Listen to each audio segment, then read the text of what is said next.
Ladies and gentlemen, it's time. Time to do the mechanical keyboard thing. I've been frustrated with the sound and feel, as well as the antsy layout of my current mechanical keyboard for a while.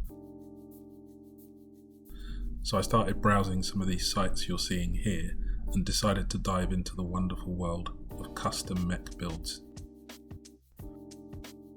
After poking around the web for a little bit, I knew what I wanted. It was hard to find, but Amazon did have a vendor with one in stock. A few days later, I had that kid in a candy store feeling.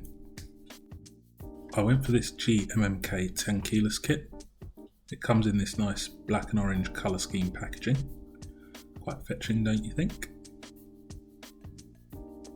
This is subjective, of course, but I think the case is really nice looking too. It's a metal frame, and I think the top and bottom are plastic. The features that sold me on this kit were its TKL size, ISO layout and metal frame. They were critical requirements for me. I also wanted USB-C as a connectivity solution and a hot swap PCB. So that's the front, left and right sides of the case. On the back, smack bang in the middle, you've got a USB-C port to connect the keyboard to your computer. An orange keycap puller is stowed away underneath the case, and you've got 4 sticky ties too, one in each corner. I don't think they're Pirelli P0s though. Oh, and you have flip-up feet. These allow you to raise the angle. They're rubberized as well. In the box you also get a Glorious, that's the brand name by the way. Yeah, so you get a Glorious sticker, a guide on how to replace switches on the GMMK, some marketing on other products they have, like mechanical keyboard switches and keycaps. There's a user guide for the board, and it also includes a fun little Glorious legend booklet, which tells you about the company's legend. So finally, a few other things. You get a USB-C cable, some spare tyres and a keycap puller which I didn't film, and they throw in these custom keycaps. These are for the escape and OS keys. A nice little touch, I thought. So here I'm going to quickly test that straight out of the box the keyboard plugs in and is recognised by the PC. We should see a garish RGB light show, which we do, so all's well. I'll be tweaking how this behaves in the software you can download from Glorious. Now I'll quickly show you the switches I ordered. These are also from Glorious. So these are Gatoron brown switches, which are supposed to be less clicky than blue or greens. I have blues on my old keyboard which weren't to my taste. I bought 120 of these. Don't do this with your bag of switches, it's a good way to bend a pin. You get some rather useful tweezers in the box with these, along with other paperwork. Then it was time for me to take my first stab at installing a switch in the PCB. I really wasn't sure about exactly how to go about doing this, but I had seen lots of other builders doing this online, so I thought it couldn't be that difficult. The trick did seem to be making sure that the pins were straight before ever trying to install the switch. The first one seemed to go in easy enough, so I pressed on with the second. The switches have a small plastic dowel in the centre that lines up with a locating hole in each of the switch sockets. Also, each switch has a couple of metal pins that are fairly small and have to be lined up quite well. The tolerance is minuscule. So the time that I took here to ensure that each pin was straight, as it could be, was time well spent. Speaking of time, I'm saving some here by fast forwarding the rest of the switch installs. I gained confidence and got faster and faster as time went on. While I was searching for keyboard parts online, I was surprised at how scarce stock of the required hardware was, especially if you want to build an ISO keyboard. I'm really not sure why parts are so rare. Is it because there are so many different permutations of cases, PCBs, switches, stabilizers and keycaps that whoever you are and whatever you're looking for, what you want seems rare? I don't know the answer, you tell me. I seem to remember looking at the camera footage after I'd finished and seeing about 12 minutes of time elapsed, so that's roughly how long it took me to install all of the switches. So now that all the switches are installed and we've plugged in the keyboard to confirm it's still operational, we can test each switch.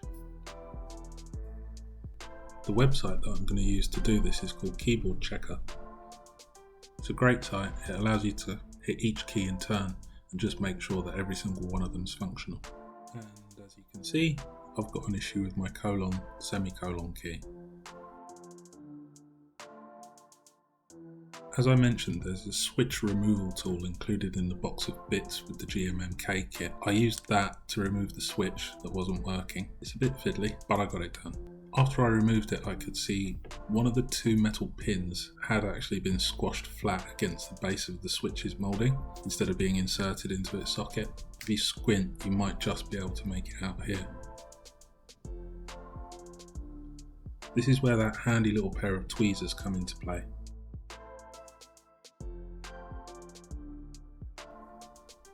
I used them to gently tweeze the pin straight. So this keyboard has about 87 keys and I had 120 switches, but this being the very first time I'd ever done this, I wanted to be very careful not to bend the pin too much and snap it. If you bend very thin metal backwards and forwards, especially if you do it quite quickly, it weakens it and it can snap. So I took my time. After a little bit of gentle persuasion, I did manage to straighten the pin out again. So I was hopeful that that little bit of work had fixed the switch, popped it back into its socket, quickly tidied the tools away, and it was time to pay a visit to keyboardchecker.com again. Simple and quick test of the colon key and happy days, it's working. So here I'm at the stage where I can unbox the keycap set I purchased. I gave you a little sneak peek at these earlier in the video. They're a set of Tai-Hao black and grey DS keycaps. Tidy little box.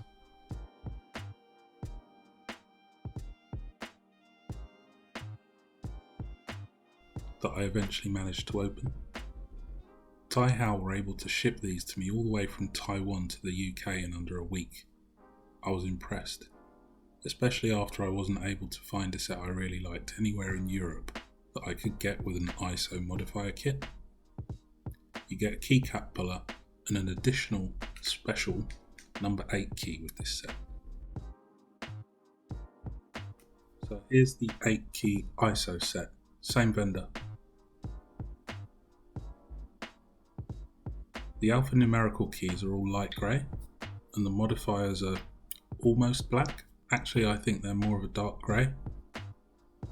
And here, the pièce de résistance, the ISO enter key.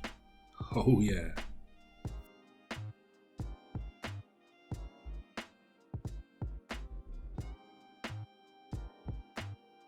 I laid out all the keycaps in an orderly fashion. This was in part to check that I had a full set, but also to make it easier for me to film them on camera. These are real simple to install. The head of each switch looks like a Phillips screwdriver, and the underside of each keycap has a socket to accept them. I think this system was patented by Cherry until its recent expiration. Now all manner of manufacturers can make switches and keycaps using this standard, which makes the world a better place.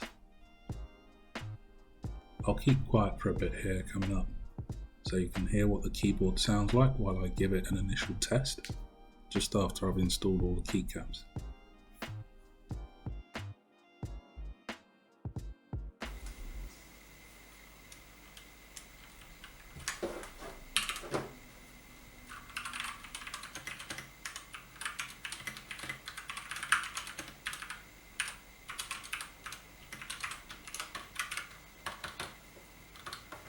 But I hadn't installed the enter key properly.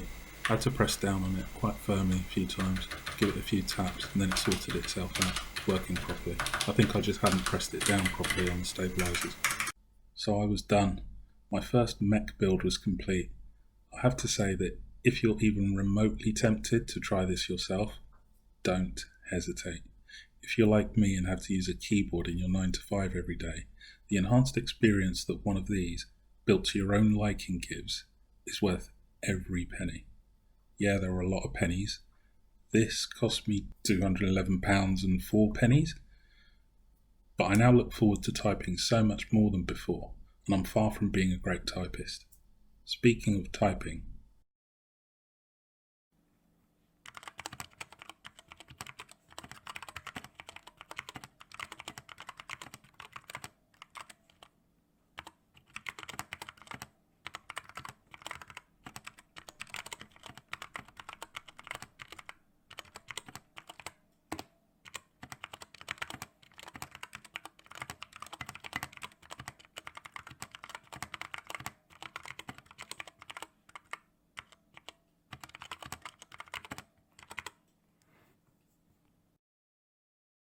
How awesome does that sound?